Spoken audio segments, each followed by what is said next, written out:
En direct du studio Vicos Ekonde au siège social de Gabon Télévision, vous êtes sur votre chaîne préférée. Voici votre journal, les titres. Les statistiques alimentaires et agricoles du continent au centre des travaux de la 26e Commission africaine qui se sont ouverts ce matin à Libreville.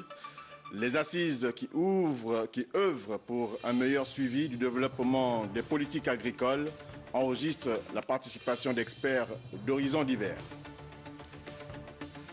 Les chauffeurs de taxi de la commune d'Oyem, province du Wollentem, pas contents du traitement qui leur est affligé, ils dénoncent des contrôles intempestifs et menacent de paralyser les transports urbains si rien n'est fait pour réduire les postes de contrôle.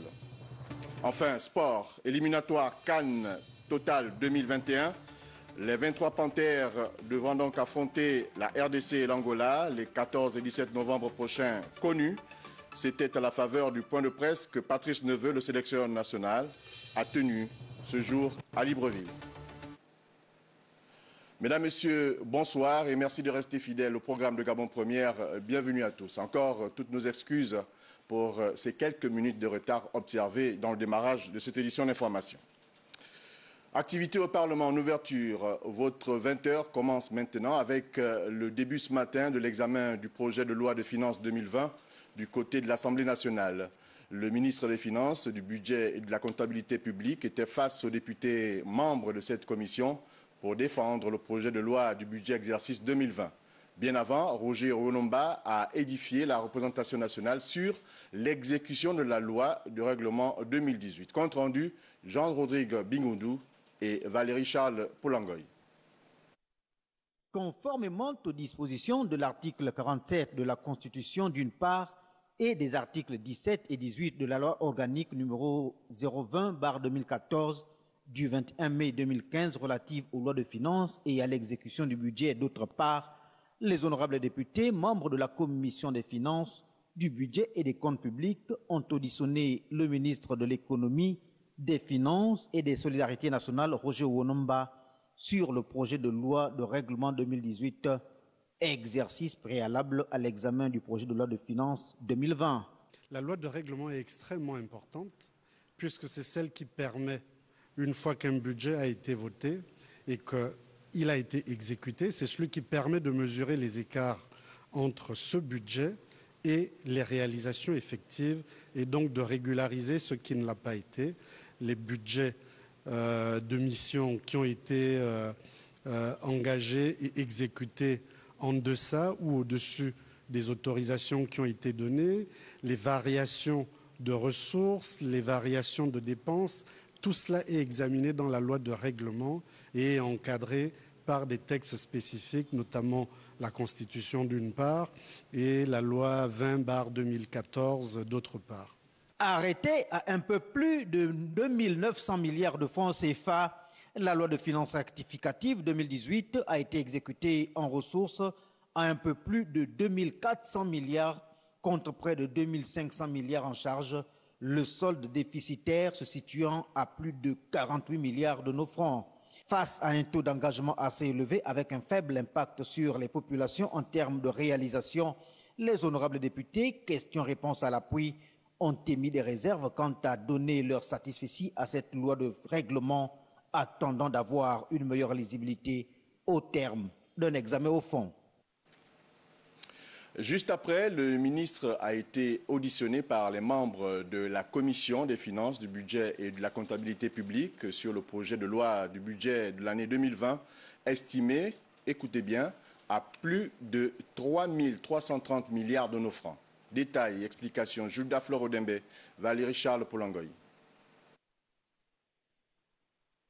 Introduit par le président de la Commission des finances, du budget et de la comptabilité publique, Rufin Pakomonzunga, Roger Onomba, le ministre de l'économie, des finances et des solidarités nationales, hôte de la représentation nationale, est venu présenter pour examen et approbation le projet de loi des finances 2020.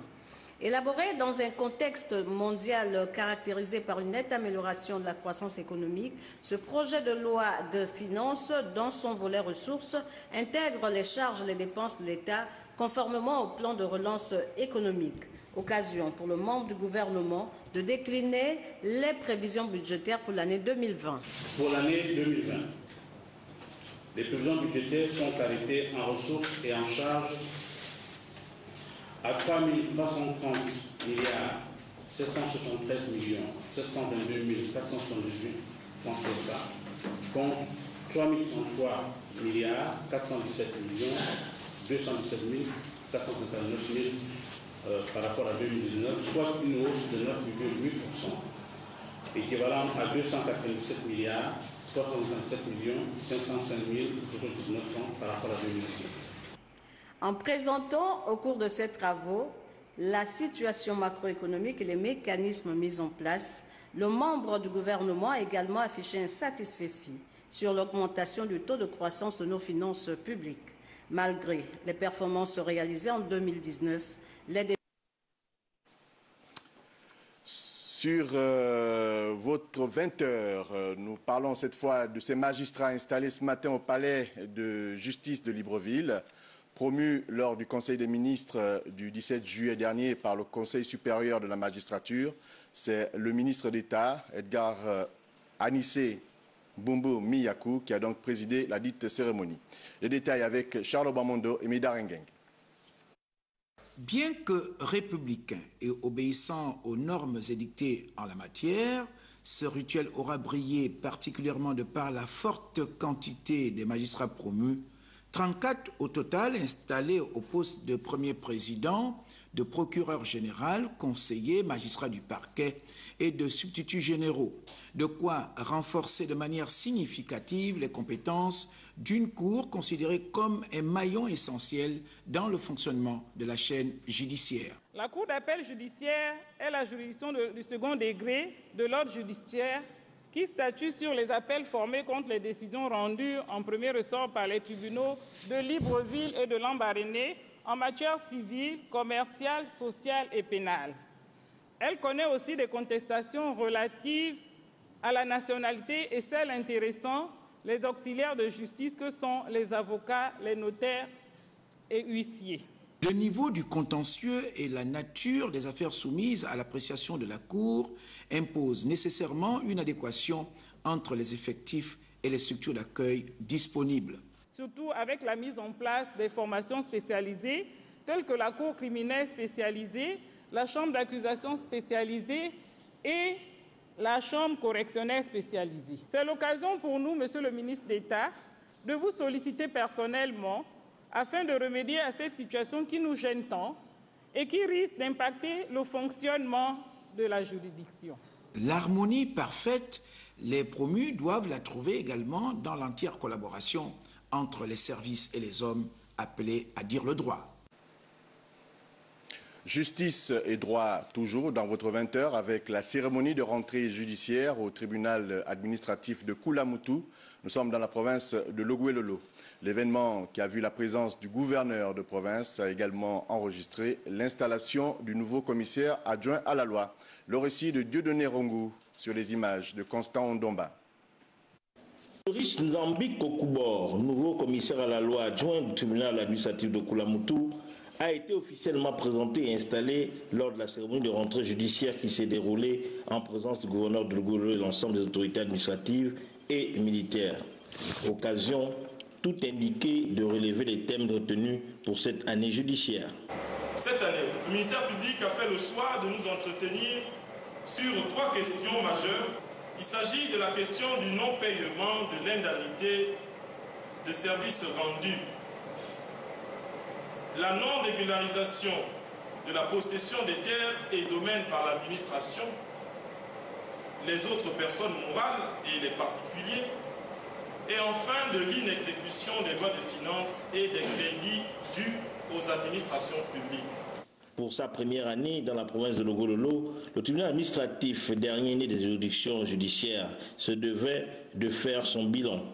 Mesdames et messieurs, au cours de l'année judiciaire 2018-2019, le greffe du tribunal administratif a enregistré 5 saisies au titre du contentieux électoral et 4 autres concernant le contentieux ordinaire. Contrairement aux années antérieures dans lesquelles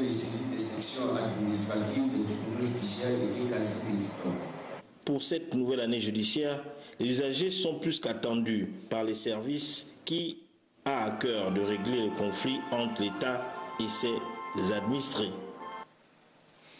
Comme annoncé en titre, les statistiques alimentaires et agricoles du continent au centre des travaux de la 26e Commission africaine qui se sont donc ouverts ce matin à Libreville. Les assises qui œuvrent pour un meilleur suivi du développement des politiques agricoles enregistrent la participation d'experts d'horizons divers. Le ministre gabonais de l'Agriculture, Biendi Maganga Moussavou, a rehaussé de sa présence la dite cérémonie. Compte rendu, Marie-Jo Moussavou Makondi. Image, Richard Moubiwa.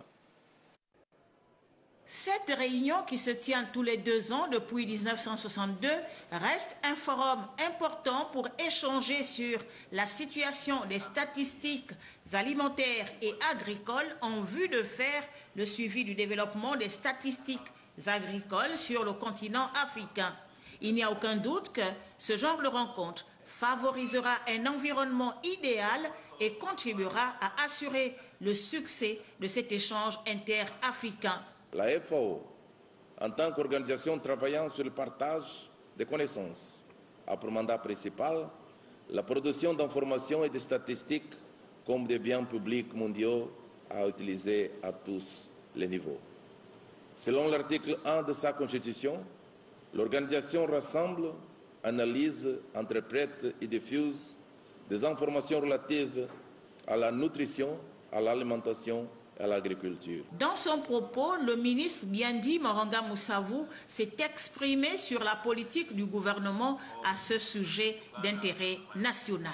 Au Gabon, en décembre 2018, le gouvernement a lancé le recensement général de l'agriculture. Les jeunes viennent d'être formés, la formation vient d'arriver et c'est donc très bientôt sur le terrain que ces jeunes vont se retrouver à être en contact avec l'écosystème, en contact avec les agriculteurs, avec l'ensemble des parties prenantes pour avoir enfin un système de statistiques qui soit à la page. Au cours de la présente session, un regard technique se penchera sur les objectifs et les résultats qui en découleront. Et puis, 48 heures avant le lancement de la deuxième phase du programme WAVE dans notre pays, programme mettant en exergue les différentes maladies contenues dans le tubercule de manioc, notre rédaction s'intéresse ce soir sur ces pathologies et l'importance donc du manioc dans le quotidien des Gabonais. Explication avec Cabrel Guilain-Lemami sur les images d'Arnaud Mengue.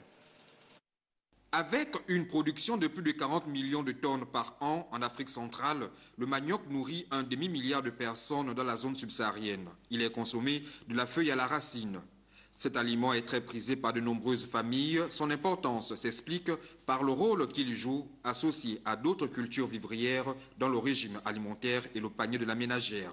Mais cette denrée rare de base est souvent atteinte par 2 maladies virales qui sévissent actuellement, lesquelles sont transmises par la mouche blanche ainsi que par le déplacement du matériel végétal infecté.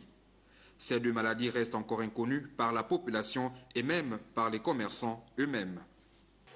Moi, je ne connais pas. Comme il met dans le sachet, je ne connais pas. Comme ça fait combien de jours là-bas, moi, je ne connais pas comment on fait ça. Mais moi, je connais, par exemple, pour nous-mêmes, quand tu parles de tuberculose, tu mets dans l'eau, quand tu vois ce mou, tu enlèves, c'est encore bien blanc. Et puis, tu vois que ça, c'est encore bien. Mais quand tu vois que tu mets à côté, ça dure, tu ouvres comme ça, c'est de genre noir ou bien rouge, tu vois que ça, ce n'est pas bien, tu jettes. Il n'y a pas de maladie que nous on connaît. Nous tous on mange le manioc. Bon, on ne sait pas le manioc, ça donne quelle maladie. Nous, on ne sait pas ça. Les maladies dommageables au manioc scientifiquement appelées mosaïque africaine, bactériose et diverses pourritures des racines représentent désormais une sérieuse menace pour la culture du manioc dans de nombreux pays africains. Toutefois, elles n'ont aucun impact sur l'homme, mais contribuent cependant à la faible production de cette denrée. Alors, sur cette actualité, nous recevons sur le plateau le professeur Justin Pita. Il est directeur exécutif du programme WAVE. Bonsoir, professeur. Bonsoir. Nous sommes très heureux de vous accueillir 48 heures justement avant la tenue de ces assises. Est-ce que vous pouvez nous édifier sur l'avancée des préparatifs? Merci de m'accueillir sur ce plateau. Merci aussi au peuple gabonais d'accueillir Wave au Gabon. Oui, nous sommes fin prêts. Les préparatifs vont bon train. Nous attendons une soixantaine de participants d'une vingtaine de pays, d'Afrique, d'Europe, d'États-Unis. Nous avons déjà une quarantaine de personnes déjà ici. L'important pour nous vraiment, c'est les délégués, c'est les participants. Donc ils sont déjà là, nous attendons seulement quelques-uns.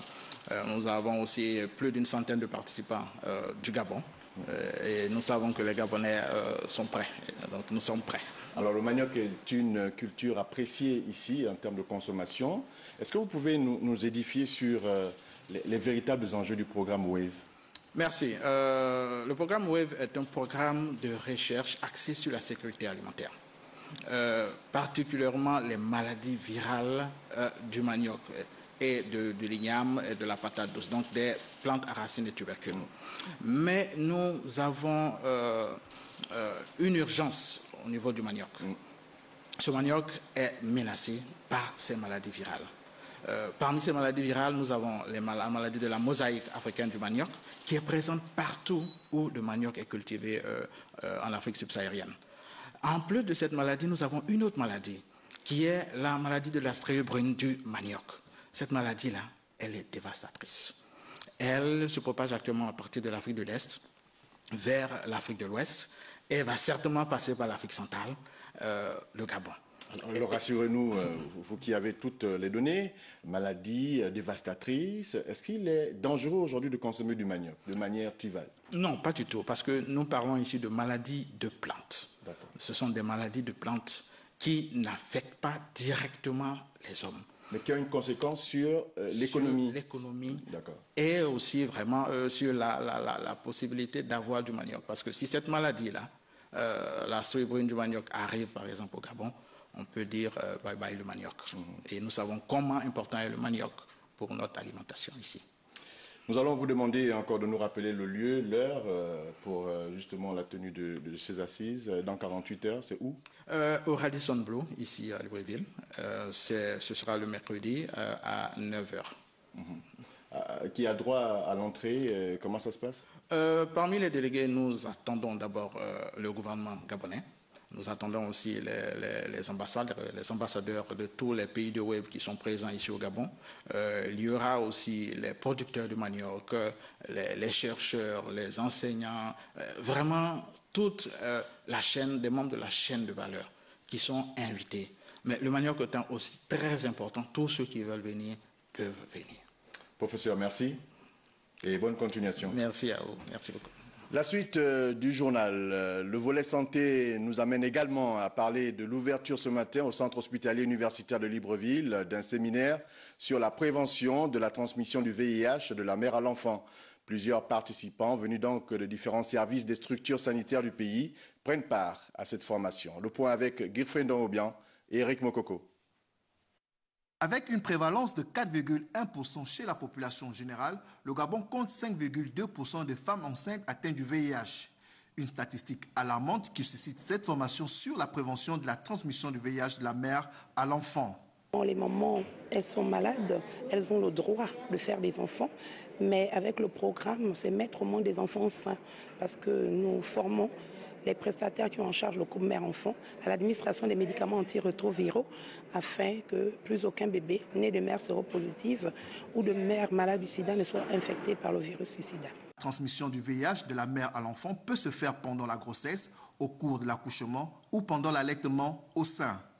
Ce ne sont pas tous les enfants nés de mères séropositives qui seront infectés par le VIH. Le taux de transmission est de 20 à 40%. Ce que nous voulons faire avec le programme PTME, c'est de réduire ce risque de transmission à moins de 1%. Actuellement, le taux de transmission varie autour de 4% depuis 2016. Donc nous espérons, avec la nouvelle étude démographique et de santé, pouvoir baisser ce taux de transmission du VIH de la mère à l'enfant à moins de 1%. Pendant 5 jours, la formation portera entre autres sur les connaissances des prestataires de soins sur les nouvelles recommandations de l'OMS adoptées au Gabon en octobre 2013. Des soins gratuits aux populations de Konja dans la province du Haut-Ogooué. Le ministre Mathias Sotunga Osibajo vient de mettre à la disposition de ses compatriotes une caravane médicale afin de soulager ces derniers face aux problèmes de santé qu'ils rencontrent au quotidien. Le reportage de Joyce Lorna Wangi et Gérard Magnagna. Pour ce rendez-vous médical qui aura duré 48 heures, près de 1000 personnes venues d'Okonja et ses environs ont été consultées et traitées gratuitement pour diverses pathologies. Ceci dans le cadre de la caravane médicale organisée par le ministre de la Décentralisation et assurée par le SAMU social. Nous avons organisé la caravane de sorte que chaque pathologie correspond, n'est-ce pas, à chaque service. Donc là, ici, au côté du service de la pédiatrie, vous avez à côté les généralistes, les tantes qui suivent là-bas, vous avez la chirurgie, ainsi de suite. Ça se passe très bien, les malades sont reçus, les personnes âgées, peut-être les lombalgies, les arthroses, donc c'est un peu ça. Une action sociale de proximité appréciée par les bénéficiaires. À chaque fois, les autorités de ce pays nous prennent en charge. C'est une bonne affaire pour nous. C'est une occasion pour nous de venir trouver les médicaments en cadeau. Donc c'est pourquoi je suis là. Une opportunité pour l'organisateur de revenir sur le contexte dans lequel cette caravane a été organisée. Nous nous sommes retrouvés aujourd'hui pour célébrer les 10 ans de magistère du président Ali Bongo Ondimba. Nous n'avons pas voulu passer ces 10 ans sous silence. Donc c'est notre manière à nous de réaffirmer comme lui-même que nous ne serons jamais heureux que si tous les Gabonais sont heureux. Et comme le bien le plus précieux c'est la santé, nous avons voulu, en l'occasion de ces 10 ans, contribuer à la bonne santé de ses pères et mères à Okonja. Soulignant que dans cet acte de solidarité sociale, le ministre Mathias Sotunga Osibajo était accompagné de plusieurs autres ministres et cadres de la localité qui se sont eux aussi soumis à l'exercice des caravaniers en se faisant dépister du VIH. On parle à présent des choses qui fâchent avec l'Union syndicale des acteurs du commerce de notre pays qui était réunie ce lundi à Libreville au fin d'examiner l'avancée des négociations suite au préavis de grève déposé récemment sur la table du gouvernement. Les commerçants exerçant au Gabon s'insurgent contre la parafiscalité et certaines opérations de contrôle effectuées par les agents municipaux jugées abusives. Le point avec Linda Nyumba Mungengi et Michel John Boudéan.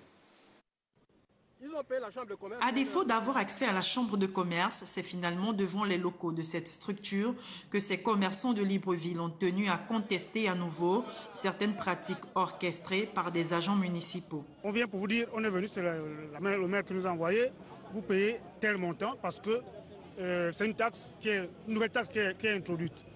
Il suffit tout simplement de demander l'ordre de mission ou pour quelle raison cet acte est fait. Si vous ne payez pas aussitôt, soit on procède à vos saisies systématiques, ou alors il se balade avec un soudeur qui vous soude complètement, qui ferme, c'est tout. Nous n'allons pas empêcher la mairie de faire son travail. Ça, c'est pas ce que nous avons dit. Mais nous disons, tout ce qui est payé en dehors du circuit de la comptabilité publique est nul et de nul effet pour nous. Le procès, les opposants à la mairie n'étant toujours pas programmés au niveau du palais de justice, le dialogue avec les autorités compétentes est actuellement la voie sollicitée. La main tendue que nous donnons au gouvernement de la République, quand la mairie vienne, dans un dialogue équilibré, nous explique quelles sont les lois qui réglementent le certificat de contrôle d'hygiène, le conseil de contravention, les lois sur les chambres froides et autres. Nous sommes des partenaires. Nous payons l'impôt, nous payons les taxes, nous payons les droits. Ne plus être victime de la pratique de la parafiscalité et des contrôles jugés intempestifs, c'est tout le souhait de ces commerçants qui menacent d'ailleurs de passer à la vitesse supérieure si leurs revendications ne sont pas prises en compte au terme de leur préavis de grève qui court jusqu'à ce mardi 5 novembre à minuit. Au compte de faits divers dans cette édition d'information, un délicat pris donc par les filets de la mairie centrale de Libreville. Le concerné vient d'être intercepté au niveau du ministère des Affaires étrangères situé au boulevard Triomphal. Il se faisait passer pour un contrôleur de l'hôtel de ville de la commune de Libreville. Tous les détails de cette affaire avec Betty Anzembe et Cédric Zendo. Appréhendé par les agents de la mairie centrale de Libreville, par FENA, la trentaine révolue, opérait illégalement sur le site dit Affaires étrangères. Ce faux contrôleur municipal escroque des sous aux commerçants depuis plus de 2 semaines avec à ses côtés des complices. Pour ce lundi, il a empoché 4 950 francs de recettes. Nous avons été d'abord mis sur la zone Affaires étrangères. Après la suspension, nous n'avons plus eu le droit d'aller sur Affaires étrangères. Malgré que le fait qu'on a été suspendu, et je me suis retrouvé en train de prendre de l'argent auprès des commerçants. Oui, je suis agent d'appui à la mairie. Nous sommes actuellement suspendus. Le service a été suspendu par peut-être qu'il n'y a plus ordre de mission. Je ne suis pas au niveau de savoir pourquoi on a été suspendu. Je me dois de ne pas sortir au nom du responsable, excusez-moi. C'est un cas isolé. Une nouvelle arrestation, de nombreux malfrats qui jonchent les rues de la capitale. Un manque de civisme pour cet ancien élément de la Direction générale des marchés dont la mairie montre la volonté de mettre fin à ce comportement qui porte atteinte au bon fonctionnement de leurs activités. Les responsables de cette institution envisagent protéger les commerçants en délivrant à leurs agents contrôleurs des documents légaux. Mouvement d'humeur à Oyem, dans la province du Wellington, où les chauffeurs de taxi dénoncent des contrôles intempestifs entre la police municipale, la gendarmerie et la police nationale. Ces derniers ne savent plus à quel sein se vouer. Nous regardons ce reportage. Nous rentrons tout simplement en grève aujourd'hui, tout simplement parce que actuellement dans la ville d'Oyem, nous enregistrons trop de tracasseries routières. Il y a des policiers qui ont déjà pris la peine de faire 5 contrôles par jour. La gendarmerie aussi, 3 contrôles. Donc actuellement, le taximan dans la ville d'Oyem dépense près de 12 000 francs par jour lorsque tu tombes sur des agents qui sont plus ou moins cléments. Et ça nous empêche de travailler convenablement. Sinon, ça nous met en danger contre nos patrons. La recette journalière ici à Oyem, elle est de 17 000 francs par jour. Si déjà le taximan dépasse déjà 12 000 francs pour les différents enregistrements, comme on l'appelle ici tantôt, donc on est maintenant dans l'incapacité de verser convenablement nos recettes. Et le carburant qui monte tous les jours, nous sommes aussi incapables d'acheter ce carburant convenablement. Nous sommes des pères de famille et lorsque nous rentrons à la maison, nous ne pouvons pas avoir la possibilité d'acheter du pain pour nos enfants. Donc, du coup, voilà, c'est l'une des raisons qui font en sorte que nous puissions faire grève. À l'instant, comme vous avez pu le constater, c'était Axel Bernus et Songo. Il est donc président du collectif des taximens d'Oyem, province du Wellington, que nous avons donc interrogé à l'instant. Mais tout de suite, nous allons aussi en profiter pour lui demander quelles sont les véritables revendications inscrites dans le cahier des charges concernant donc ces revendications. Nous avons dans notre cahier de charges plusieurs points inscrits à l'heure du jour, bien entendu. D'abord, il y a la limitation de ces contrôles, il y a la réglementation de ces contrôles aussi. Sinon, on peut toutefois énumérer aussi le respect du taximan dans la ville d'Oyem. Parce que le taximan, ici dans la ville d'Oyem, il n'est pas considéré comme une personne. Entre-temps, nous faisons un boulot de taille dans cette commune-là. Donc, nous avons plusieurs points. Autant sont des points phares de notre cahier de charge. Donc, du coup, nous attendons à ce que le maire nous reçoive pour que, avec nous, de manière synergique, nous pouvons faire état de toute cette situation-là, jusqu'à ce qu'on puisse trouver gain de cause. Nous avons également posé la question de savoir si les discussions avec les autorités avaient déjà démarré. Nous l'écoutons. Si aujourd'hui le maire ne parvient pas à nous recevoir, le mouvement va continuer jusqu'à ce que le maire nous reçoive. Donc si le maire retarde autant de jours qu'il voudra, effectivement nous aussi, le mouvement va persister. Oui. Voilà pour cette actualité du côté d'Oyem dans la province du Wellington. Nous vous ferons vivre la suite de cette actualité dans nos prochaines éditions d'information.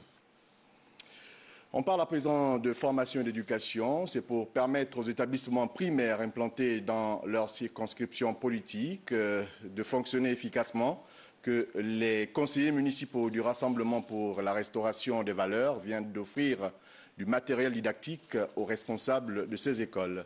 Une manière donc comme une autre pour contribuer au développement du Gabon dans le domaine de l'éducation. Le récit de Stevie Oyan Mesui. Favorable en ayant du matériel didactique approprié. Tel était le souhait des responsables des établissements primaires du 5e arrondissement de Libreville, précisément ceux de Mindoubé, aux Anguais et Damas. Photocopieuses, rames de papier et encre leur ont été remises par les conseillers municipaux du parti politique, le Rassemblement pour la restauration des valeurs. L'éducation et la formation sont des facteurs essentiels de la construction d'une société. Nous tenons à vous transmettre nos sincères remerciements par ma foi. À chaque fois qu'il y a les situations d'intégration, on fait souvent appel aux parents pour envoyer un peu de sous, faire des photocopies pour que les enfants travaillent. Aujourd'hui, avec cet outil, je pense que nous allons alléger les parents. Je vous remercie d'avoir pris cet acte et je vous promets d'en faire bon usage. Bâtir le Gabon de demain, c'est former sa jeunesse. Les cas du RV l'ont bien compris, d'où leur engagement à s'investir pleinement dans l'éducation. Nous avons décidé d'être présents, essayer d'agir, essayer d'apporter notre pierre à l'édifice. Et en même temps, faire la politique de partage du président de la République, j'ai cité Ali Bongo Ondimba, qui a demandé à ce que l'éducation soit au cœur du développement. Le premier trimestre démarre ainsi en beauté pour les élèves, les enseignants et même la direction générale. Chacun est donc face à ses responsabilités pour donner le meilleur de soi. Le reportage qui va suivre est assez original. Le complexe scolaire Graines d'éveil, situé dans la capitale gabonaise, vient d'organiser la semaine du goût. L'idée était donc d'apprendre aux élèves à développer leur sens du goûter. Le reportage d'Evra Mbani Pitake et Arnaud Mungue. Éveiller le sens du palais et apprendre aux élèves à avoir des comportements alimentaires sains depuis leur jeune âge, c'est le but principal de cette semaine du goût organisée par le complexe scolaire Graines d'éveil. Nous avons lancé la semaine du goût pour développer l'éveil du goût chez la petite enfance. Nous avons constaté que les enfants, de manière générale, ne mangeaient pas assez de fruits et de légumes. Et comme le mois de novembre est basé sur les fruits et les légumes, nous avons jugé opportun de clôturer le mois d'octobre avec la semaine du goût. Par la découverte de plusieurs ateliers des saveurs d'ici et d'ailleurs, les apprenants ont exprimé leur joie. J'ai trouvé cette sortie géniale parce que c'est la première fois que je sors de l'école et venir acheter des fruits.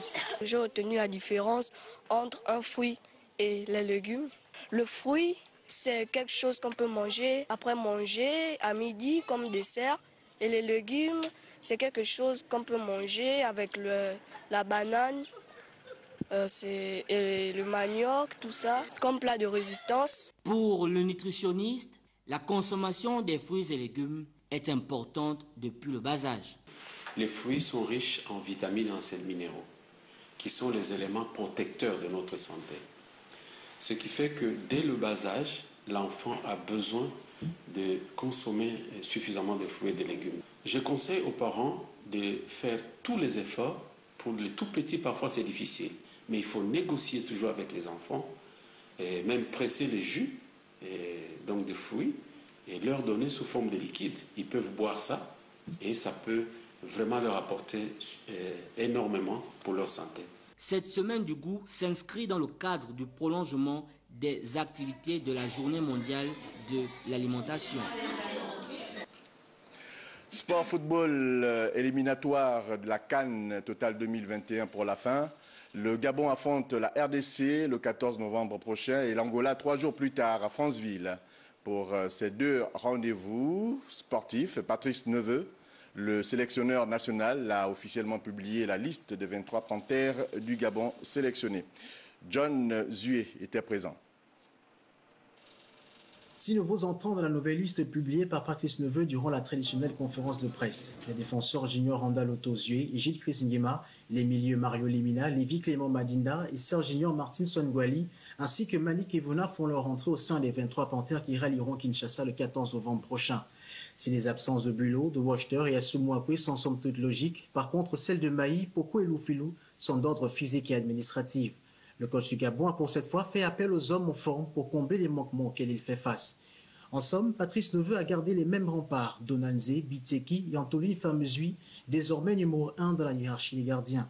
Pour la défense, Ekwele Manga, Api Nangoy, Lloyd Paloun, Wilfried Ebané, Steven Zambé, Moussa King, Otto Zue et Gilles Kisingema composent l'arrière-garde des Panthères.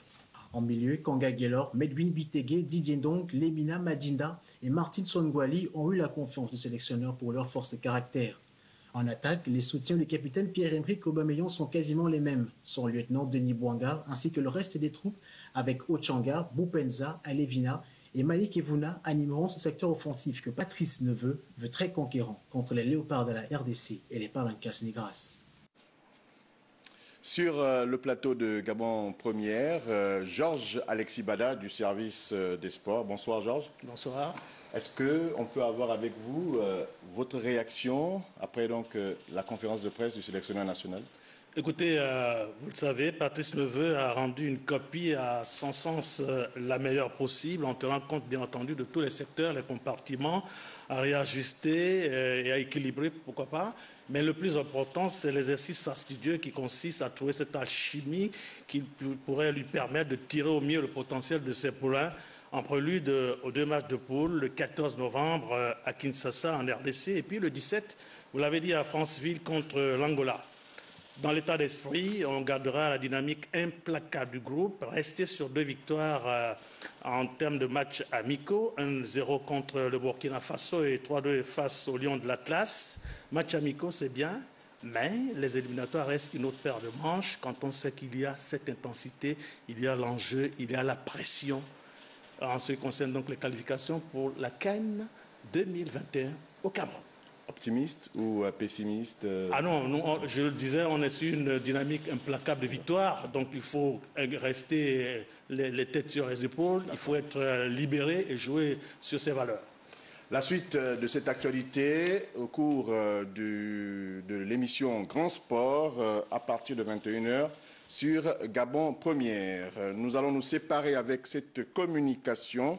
Le président de l'Assemblée nationale informe l'ensemble des députés que demain mardi, 5 novembre 2019, en marge des travaux de l'examen du projet de loi de finances exercice 2020 relatif aux auditions des membres du gouvernement concernés par la mission administration du territoire, à 9h, la mission sécurité, à 11h30, la mission défense et à 13h, la mission action extérieure de l'État. À 15h, une réunion du bureau se tiendra à 10h, donc suivi, il faut le dire, de celle de conférence des présidents à 11h30.